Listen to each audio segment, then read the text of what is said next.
I'm joining Clik Corp as an owner, a shareholder, not a sponsored rider, an owner. There's a lot to unpack here. Lots of YouTube creators join companies, they become shareholders, and it just kind of happens quietly. But I think it's something that actually they should be talking to their viewers about directly. After all, a lot of you trust me, and what do I stand to gain here? I'm part owner of a company that makes bicycle valves. Does that complicate things? Well, yes, where valves are concerned, it does. And so I think it's important to be completely transparent, tell you why I did this, and give you all the information so you hear it from me. So I'll start by taking you back to before the pandemic, when things were actually a lot more complicated. I had a bike sponsor, Diamondback Bicycles. Having that sponsor helped me go full-time on YouTube because they provided steady income, and in exchange, I rode their bikes on camera. And while I could try other bikes and do flip bike restorations, it was still a limiting conflict of interest. I felt weird about using another bike, or hey, I kind of want this other bike that you don't make. But the reality of going full-time on YouTube sometimes includes arrangements like that. But as many of you know, they dropped me in 2022, and I found myself with zero paid support from the bike industry. But by that time, I actually didn't need a sponsor to do this full-time anymore. A lot of YouTube creators have to take sponsors just for survival, and so I can sit on my high horse and talk about integrity or whatever, but it's actually really easy to say no to things when you're already where you want to be. As it turns out, it's way more fun to make videos when you don't have a bike sponsor or a sponsor that's in the industry. I didn't feel weird anymore about featuring all manner of bicycles. I had no conflicts of interest. I didn't need to worry about stepping on my own toes. Now, since then, I have done sponsored videos with tourism agencies and camera companies, but none with actual bike companies. I don't need to. I don't want to. Over the last decade, I've had way more opportunities than just sponsorships, all of which I have turned down. People have asked me to join their companies, start companies, invest in my YouTube channel, which of course I refused. I've been asked to be the face behind apps and services, sometimes for equity and sometimes for guaranteed money. But all of these offers, when it came time to seriously consider them, they just didn't feel right. See, the reality is I take my silly job seriously. This is a business and I'm responsible for the livelihood of others. But if the reward function is maximum life enjoyment, I have no good reason to complicate things. So why take equity in a startup that makes valves, which are very much bicycle components? So now I'll take you back to a video I did last year about how much Presta valves suck. And this was made long before I had any affiliation with Clik. In that video, I explained the history of the three main valve types, Presta, Schrader, and Dunlop, and I laid out why so many high-end bicycles use Presta valves. So if you've seen that video, you know I went over all the downsides of Presta valves. The poor airflow, the vulnerability, that little tip can bend. You have to unscrew it to inflate it. It wrecks pump heads. Most of you know these things, and actually in that video, I also showed how awesome Schrader valves are. They can now handle just as much air pressure as Presta, and they're more durable. And so people who are drilling out their rims to install Schrader valves are doing it because of how much Presta sucks. I think those people are actually doing a really smart thing. Schrader valves are good. I also featured in that video Fillmore valves, which are vastly better than Presta, both in terms of durability and airflow. But in that video, I also showed Clik valve cores because that was a new option that had just become available. Clik valves, although they're the same diameter as Presta valves, and you can use a Presta pump head to inflate them, they are not derived from Presta valves at all. And at that point, I had only just discovered Clik valves, but I ended up keeping those valves that I put on my bike in the video on the bike and putting them on additional bikes. Like all the valves that I had like just to show in the video, they ended up going on personal bikes, and I ended up really liking them. Now that's actually not out of the ordinary at all. I often test products that I end up liking and using, but in this case, the owner of the company reached out to me, John Quintana. John was different. He wasn't like a venture capital guy or a marketing guru. He was an engineer. He, of course, knew that Presta valves were limited by the materials, manufacturing processes, and use cases of the 1880s, and he wanted to make something better. He wanted to redesign the valve. He wanted it to be lower profile so it's easier to get the pump head on. He wanted a little kid to be able to just push it on and operate the pump. We hit it off. right? We're both nerds and we both like to talk about the same things. And so he wasn't sending me sales pitches, but rather like 3D models, diagrams, prototypes that he was excited about. And I know how he felt. Many of you can relate to the feeling you get when you're excited about something you're working on. And so you start telling, let's say, your wife about it and her eyes gloss over. That's why I have nerdy friends who are programmers and engineers and bike mechanics. It could be anything from like a circuit board to a scratch in my bike frame that looks kind of like a wiener. I've got somebody to talk to about it. So anyway, back to Clik valves. John mailed me some stuff to try out and he took my feedback very seriously. He wasn't asking me how he could sell more of these or how people would like them. He was genuinely interested in what I thought of the design and engineering of the pressure gauges and the adapters and the caps that just pop on and off. And as I grew more familiar with the products, the algorithms of the internet threw all sorts of Clik content at me. And I began seeing unpaid people, like genuine customers, sharing their experiences. Recently, I saw a video pop up where a Clik valve failed and the user reached out to Clik with a complaint. And John Quintana, the CEO, personally responded to this customer and he validated his concern, then going on to thank him for providing information that would make the product better. Imagine that. So I always kind of realized that Presta valves were bad because I get to use other valve types like Schrader on my car or on other bikes, and that experience is always much easier. You just push the head on and hold it there or flip a little switch and then it pumps up. You don't have to worry about bending this thing or bending it back or the rubber inside of the pump head getting all mashed up. But with Clik valves, the entire experience from the installation to the maintenance to the inflation is very different from what I was used to doing for my entire life. And it was clear to me that Clik valves were growing more and more popular. They were gaining momentum quickly. The ancient Presta valve was finally having like a USB Type-C moment, and I was really intrigued about perhaps seeing this happen in my lifetime.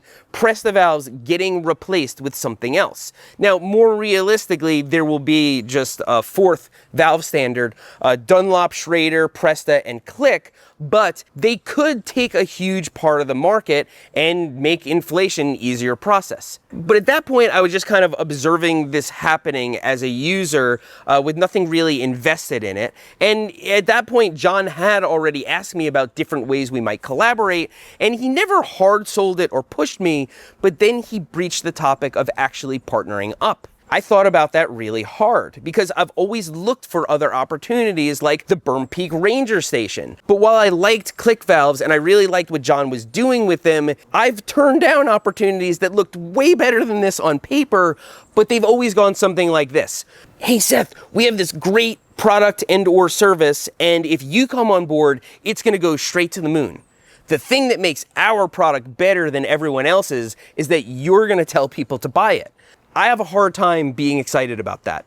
To take a product that can't survive on its own merit and then force feed it to the people that got you there, then siphon the profits off the top, it sounds like something an influencer would do. And when somebody calls me an influencer, I try to correct them. I'm a creator.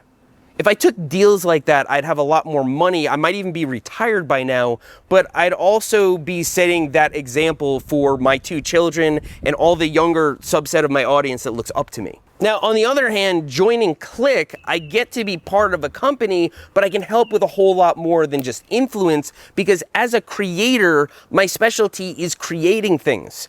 I can create media for Clik's website. I can create communication strategies. I can create marketing guidelines instead of following someone else's. And at this point, Clik Corp looks poised to succeed with or without my involvement.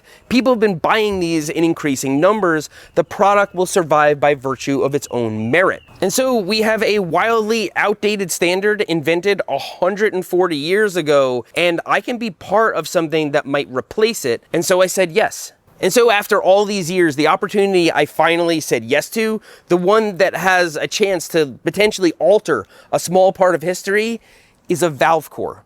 and I'm excited about it. I've always wanted to be at the forefront of some cool new technology, especially a technology that can apply to every single kind of bike. There's really nothing else out there that applies to every single kind of bike except for valve cores.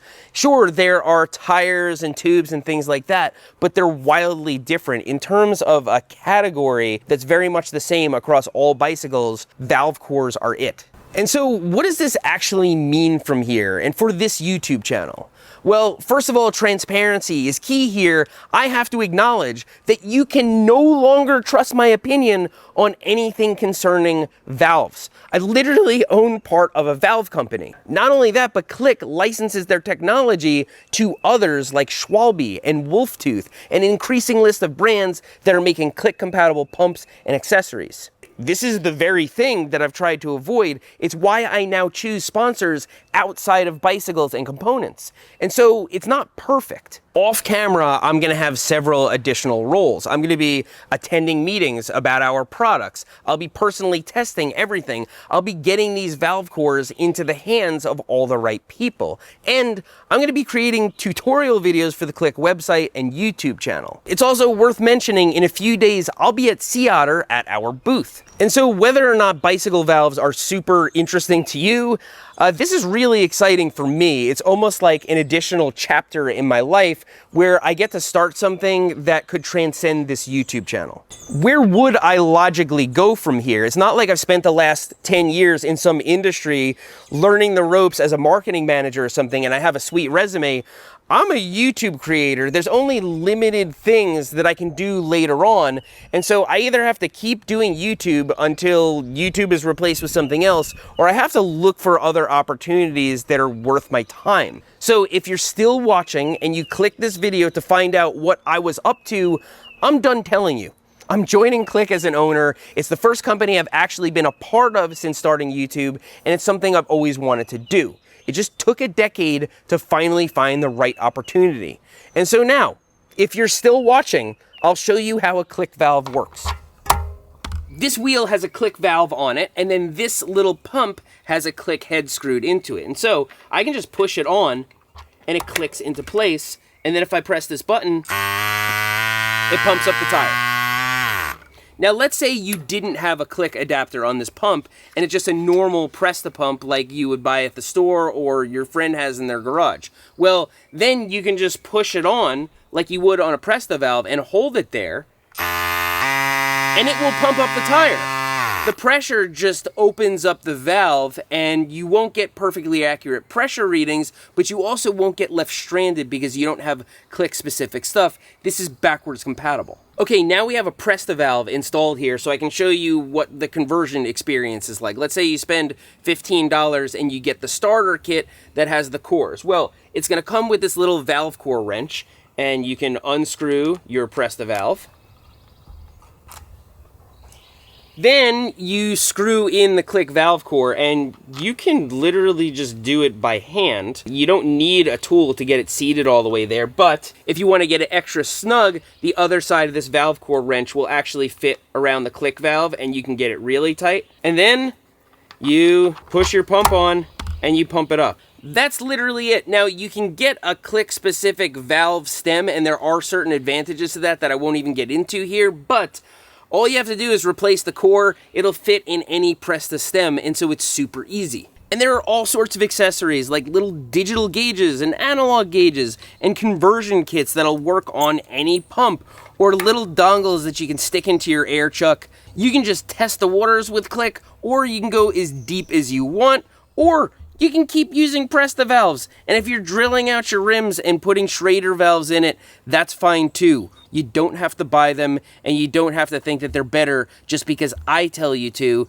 You can try them yourself, or you can talk to others who have actually used them. This is a project that I'm working on because I want to. Some people are going to find value in it, and some people will not, and that's fine. So keep using Presta or drill out your rims, get Fillmore valves. I don't care. I want you to ride your bike and have fun. But if you are interested in Clik, both the heads and the valves have been tested to over 50,000 cycles. They're super durable. They have great airflow. They do not clog as easily. Oh, and just a side note, demand has gone up a lot and we're having trouble keeping these in stock. And now I'm posting this video. Wasn't ideal, but I wanted to announce it before Sea Otter. And so thanks for your patience if you're trying to get these valves and they mysteriously go out of stock today. And so I'm excited to own part of a really cool company and to steer its future in some small way. But the next video I post is not going to have anything to do with valves. So thanks for riding with me today, and I'll see you next time.